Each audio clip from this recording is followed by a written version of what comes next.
Dear students, hello and a very warm welcome to all of you.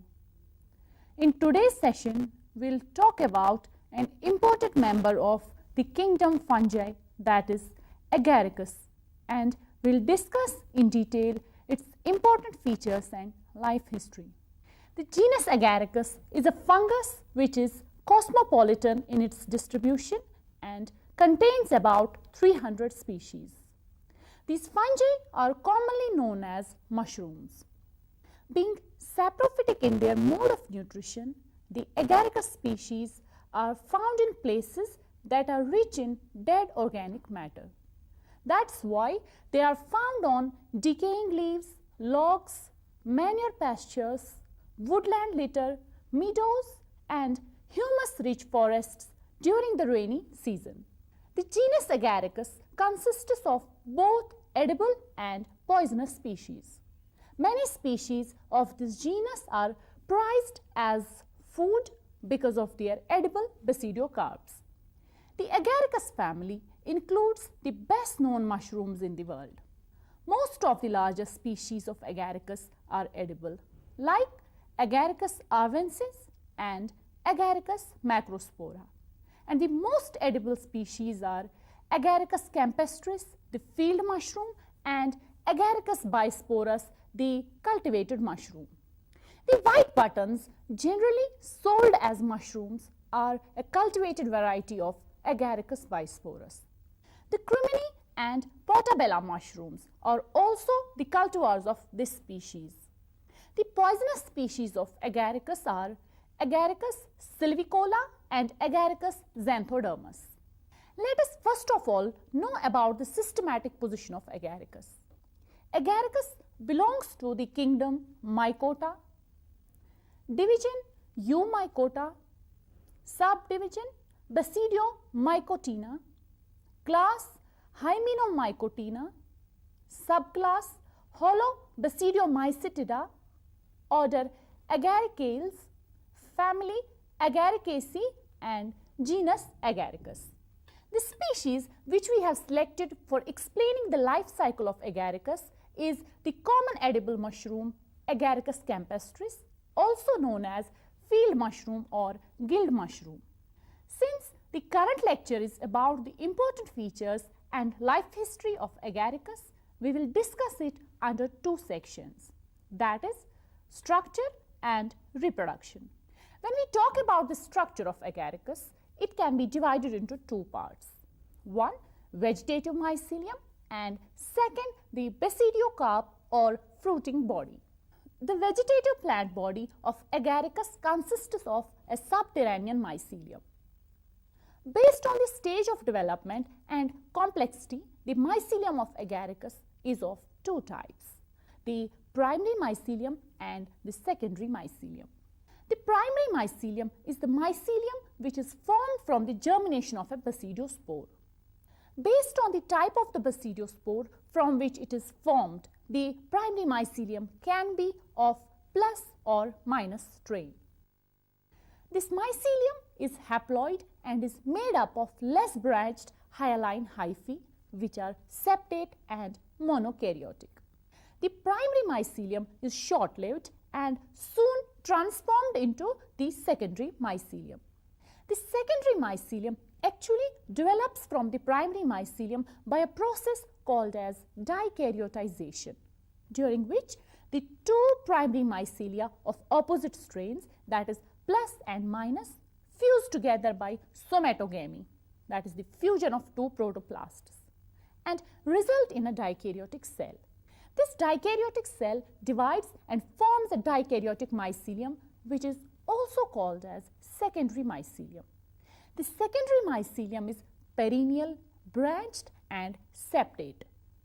In addition, the cells of this mycelium are heterokaryotic, binucleate and contain dolipore septa. Thus, the primary mycelium can be easily differentiated from secondary mycelium by being monokaryotic, while the secondary mycelium is characterized by dikaryotic or binucleate cells. During the growth and cell division, the dikaryon in Agaricus is maintained by a complex type of septum formation known as clamp connections, in which the simultaneous division of the dikaryon results in the formation of 4 haploid nuclei, 2 of each strain. Out of these 4 nuclei, 1 from each strain moves into the daughter cell by the formation of a clamp connection. The function of clamp connections is to ensure that each cell is binucleate and contains one of each daughter nuclei. This division remains restricted to the terminal cell only. When the dikaryotic cell begins to divide, a pouch-like lateral outgrowth is formed between the 2 nuclei, for example, A and B. The outgrowth is known as clamp connection. This outgrowth turns backward in the form of a hook. The nucleus B then moves into the clamp pocket. Both the nuclei divide synchronously and we now have 4 nuclei, that is A prime, B and B prime. A septum is then formed at the base of clamp holding the nucleus B within. The nuclei A prime and B prime move towards the tip of hypha, while as the nucleus A moves away from the hyphal tip. A septum is then formed below the clamp, forming a complete new cell at the hyphal tip with its 2 nuclei. But the posterior cell and the clamp each contain only 1 nucleus, and therefore the hook or the clamp fuses with the posterior cell, allowing the nucleus B to move back into the posterior cell. Now both terminal and subterminal cells become dikaryotic, each with a pair of compatible nuclei. The process continues till a dikaryotic mycelium is formed. These dikaryotic mycelial hyphae traverse the soil in all directions and may live for a long time before forming the fruiting bodies. When the conditions are favorable, the secondary mycelial hyphae entangle together, forming root-like white hyphal cords known as rhizomorphs. Rhizomorphs then develop into fruiting bodies or basidiocarps that are commonly known as mushrooms. Dear students, let's now look at the structure of a basidiocarp. As I already said that in case of Agaricus, the underground rhizomorph gives rise to the aerial fruiting body, which is known as sporocarp or basidiocarp. This basidiocarp is the only upper ground part and is commonly known as mushroom. The mature fruiting body or basidiocarp is an umbrella-shaped structure, distinguishable into 2 parts, a broad cap called pileus and a long massive stem known as stipe. The pileus or cap occupies the distal end of a stipe. It varies in shape depending upon the species and the stage of growth.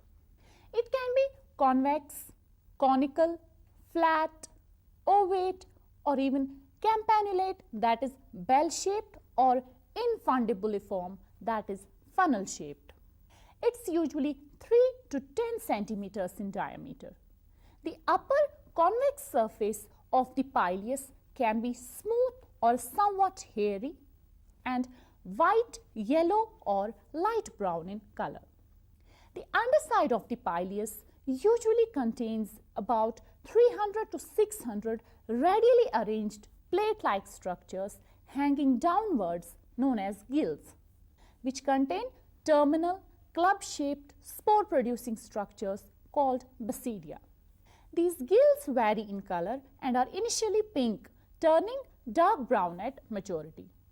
They also vary in length. On the other hand, the stipe is cylindrical, fleshy and about 3 to 10 centimeter in height and 1 to 1.8 centimeter in diameter. It's usually creamy white or light pink in color. It contains a ring-like structure called annulus towards the upper end below pileus. When we look keenly at the basidiocarp of Agaricus, we find that internally the gills are much more complex in structure as compared to the stipe and pileus. They are lined with thousands of basidia intermixed with sterile paraphyses. These gills are made up of 3 layers: hymenium, subhymenium and trauma. The outermost layer of gills is called as hymenium. It consists of aseptate club-shaped cells arranged in a palisade-like layer. These cells are fertile and are known as basidia. Singular of basidia is the basidium. These basidia are separated by sterile paraphyses. Hymenium is followed by a compact layer called subhymenium, which usually contains isodiametric 2 to 3 nucleate cells. The center of a gill is occupied by loosely arranged interwoven hyphae forming a layer called trauma. Both subhymenium and trauma are sterile, and therefore hymenium consisting of fertile units called basidia is the only fertile region of a gill. Now, let's understand how does a basidiocarp develop.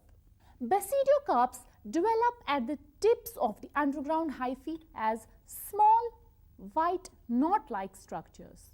These hyphal knots enlarge and grow into rounded or pyriform pinhead structures called as buttons.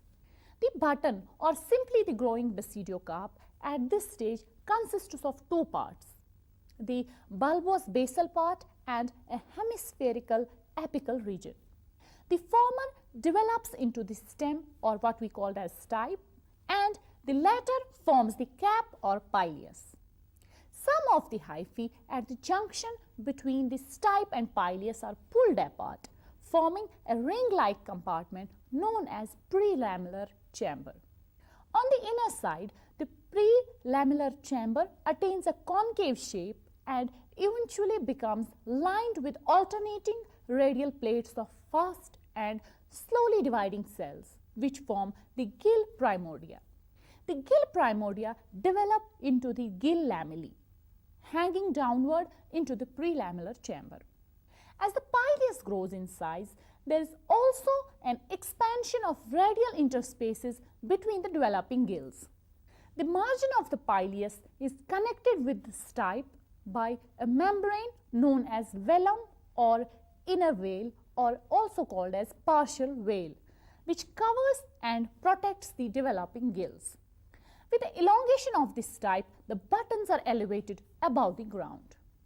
The apical part of the button grows more rapidly as compared to the stem, as a result of which the inner veil ruptures, expanding the apical hemispherical region out as an open umbrella.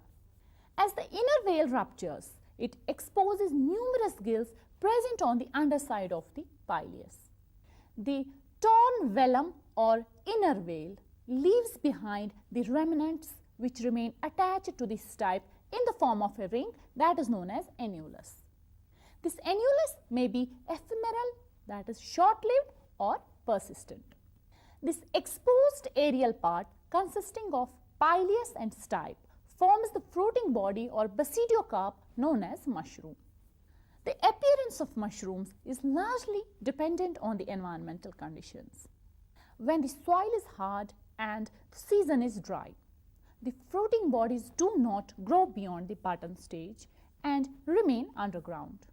While as in rainy season, when the soil is moist, the buttons grow vigorously and come out of the soil very rapidly. And that's why most of the mushrooms are visible on the soil surface during the rainy season. So, an interesting feature of mushrooms is the formation of fairy rings. The dikaryotic mycelium grows outward away from the center in the form of a ring, forming a circular colony in the soil. On maturity, the hyphae sprout into fruiting bodies in a circular fashion. In the next season, the fruiting bodies develop at the periphery where the nutrients are in abundance, that is, outside the edges of the space they occupied in the previous season. As they move outward, the older parts in the center degenerate and leave behind the depleted soil within the circle. These rings expand in size every year, reaching up to several hundred feet in diameter, and every year the fruiting bodies appear in larger and larger rings or arcs. These rings are commonly known as fairy rings or fairy circles, referring to the European folk tales that they mark the places where fairies gather, dance and perform magic rituals. These fairy rings are usually formed in the forest land but are also found in grasslands and turfs. After discussing the structure of Agaricus in detail, we now come to the second and last section of today's topic, that is the reproduction in Agaricus. Reproduction in Agaricus occurs by vegetative, asexual and sexual methods. Vegetative reproduction methods are usually prevalent in edible mushrooms. In this process, little pieces of mushroom tissue or the dikaryotic mycelium are used as an inoculum. This inoculum is grown in soil which is rich in organic manure to form the new mycelium and fruiting bodies.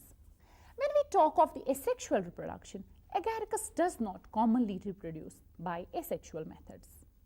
This type of reproduction takes place only by the formation of chlamydospores which develop on the secondary mycelium at terminal or intercalary positions.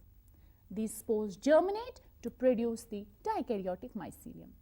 Sexual reproduction is the most common mode of reproduction in Agaricus and is solely involved in completing the life cycle.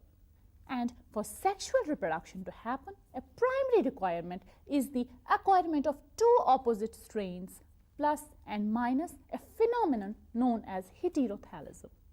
The somatic hyphae or primary mycelia of two different strains act as sex organs. The process of sexual reproduction in Agaricus occurs in three steps: plasmogamy, karyogamy and meiosis. Plasmogamy is the fusion of mononucleate protoplasts of the two mating types, resulting in the formation of a dikaryotic secondary mycelium. Karyogamy is the fusion of two nuclei to form a diploid zygote. Meiosis is the reduction division of the diploid nucleus of the zygote to form four haploid basidiospores. The last two processes, that is karyogamy and meiosis, usually occur in a basidium only after the formation of the basidiocarp. Let us now discuss these three processes in detail. The sexual reproduction or life cycle of Agaricus starts with the germination of basidiospores to form the monokaryotic primary mycelia of two different types, that is plus and minus. These primary mycelia undergo plasmogamy. During this step, the primary mycelia come close to each other, and at the point of contact, the cell walls dissolve and the protoplastes fuse, resulting into a dikaryon. The two nuclei do not fuse immediately, but persist in dikaryotic state for extended periods of time. As a result of successive divisions through clamp connections, the dikaryotic cell develops into a dikaryotic mycelium. These dikaryotic mycelial hyphae traverse the soil in all directions and then develop into fruiting bodies or basidiocarps that are commonly known as mushrooms. As we already discussed in the first section, that the pileus of a basidiocarp is made up of gills which contain spore-producing club-shaped structures called basidia.